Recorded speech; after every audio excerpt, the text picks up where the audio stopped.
When times are tough, companies usually turn to strategies that should win by default, like a newly announced Xbox. Even if you're not hyped, you might still buy it just because it does more. Or a new RPG from Bandai Namco that pulls in fans but also gives newcomers a cleaner start. Remakes, mobile, all of it is just low friction planning. But it can still fail and all you got left are layoffs.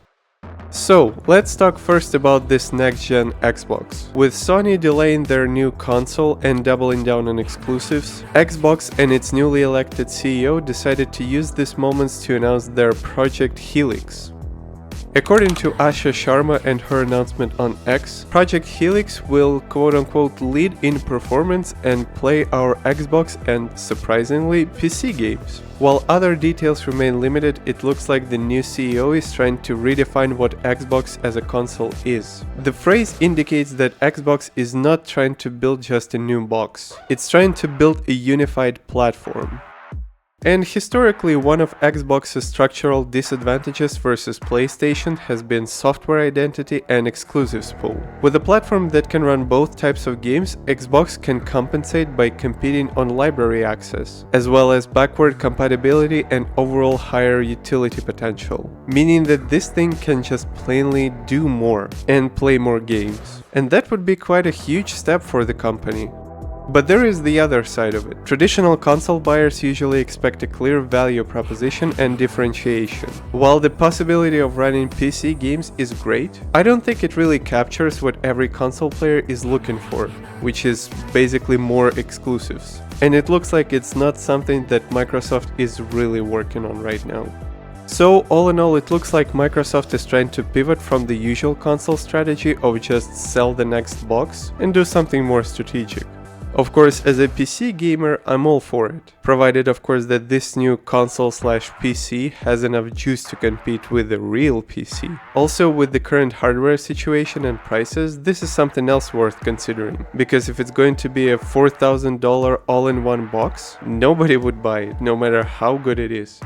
I think it's a smart move from Xbox overall, as we can already see that they're losing the traditional fight with Sony. So when you're losing the fight, you need to change the rules, and usefulness is always a safe bet. Now, Bandai Namco has been teasing us recently about revealing a brand new RPG, and now it's finally here. Who would have thought it's going to be Sword Art Online?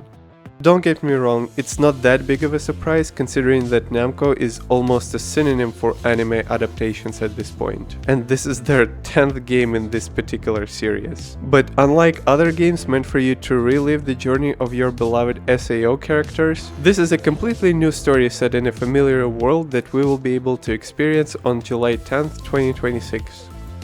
The game is set to be a single-player RPG where you create your own character and dive into the world of Aincrad with its own story, real-time combat, AI partner systems, stats and skill progression.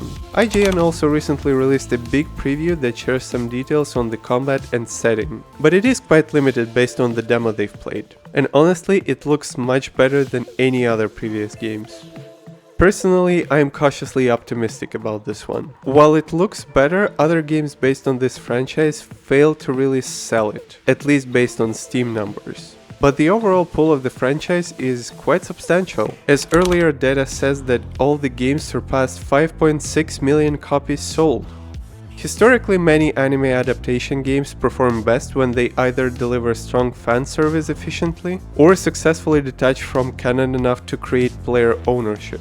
Echoes of Aincrad is clearly pursuing the second path. The whole premise lets Bandai Namco keep the most recognizable iconography of the franchise while reducing dependence on continuity, meaning that you don't actually need to familiarize yourself with the franchise, and you can dive right into it without any baggage. So this game might actually reach some of the new players if the story is compelling enough. Unfortunately, for now we don't know much about the story itself, other than it repeating the base narrative of Season 1 of Sword Art Online, where in a few words you are a player trapped in an MMORPG, and death in a game means death in real life. Even if it's not a top-tier RPG, it can still land as a decent one, and sell to a broad audience who wants something fresh. Also, quick thing, If you don't know who I am, my name is Alex, I'm a game producer and I'm here to help you get caught up on everything that's going on in the video game industry. Remakes are one of the cleanest examples of low friction planning, because they come with pre-validated interest, so you can probably guess what are we going to talk about next.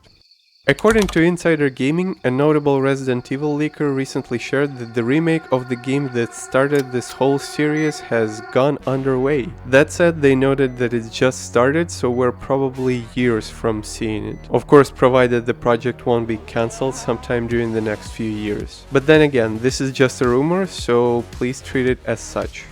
According to Capcom themselves, at least based on a report from 2024, their player base is open and willing to invest in good remakes. And with previous titles achieving quite a big success, there is no reason to doubt that the publisher wants to continue the trend. In fact, even to this date, Resident Evil 2 Remake remains one of the Capcom's top-selling products. Of course, this doesn't mean that Resident Evil 1 Remake is going to change that, but it is a sign that the company follows a very specific structure, and a very safe one. While Ubisoft is working on a lot of stuff, the company decided to share yet another update on the future of Assassin's Creed, and surprisingly, Assassin's Creed Jade surfaced. This is a game that was revealed back in 2022, followed by a teaser in 2023, as a mobile game set in China.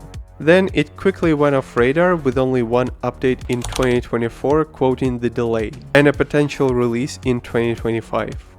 Obviously, this didn't happen, but according to the recent updates, this game is still alive. Of course, it's hard to call it an update, more like a brief mention really, but in the absence of anything else, that'll have to do, right?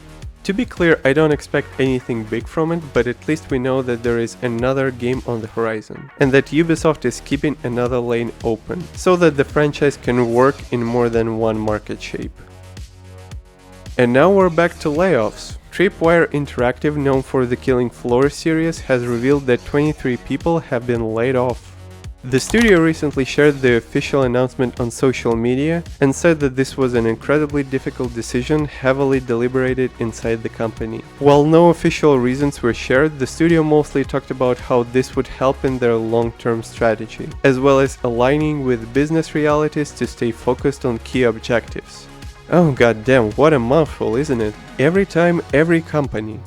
But if I had to guess the real reason, it probably has something to do with the performance of Killing Floor 3 and the overall restructuring at Embracer Group. The latest game launched with mixed reception, and according to Steam charts, it's only slightly ahead of the original Killing Floor from 2009 and almost twice behind Killing Floor 2. Not a good sign for a sequel at all. And with Embracer Group prioritizing restructuring and debt reduction, it might be a big contributing factor as well. The truth is that this franchise has always been a good AA co-op shooter, but not much else. And our current state of the industry is not kind to mid-tier projects, especially if they launch without strong retention. Still, hearing about layoffs never gets easier, especially if you're working in the same industry. Speaking of layoffs, MindsEye developer is letting people go. Again, and they're blaming it all on espionage and sabotage. Again. According to their latest post, one of the co-CEOs of the company shared that a number of roles were deemed redundant, and people were let go to ensure the long-term survival of the company. Again, same old. In the same message, he also shared that the investigation into organized espionage and corporate sabotage continues, but he couldn't share any details as quote-unquote matters are moving toward prosecution.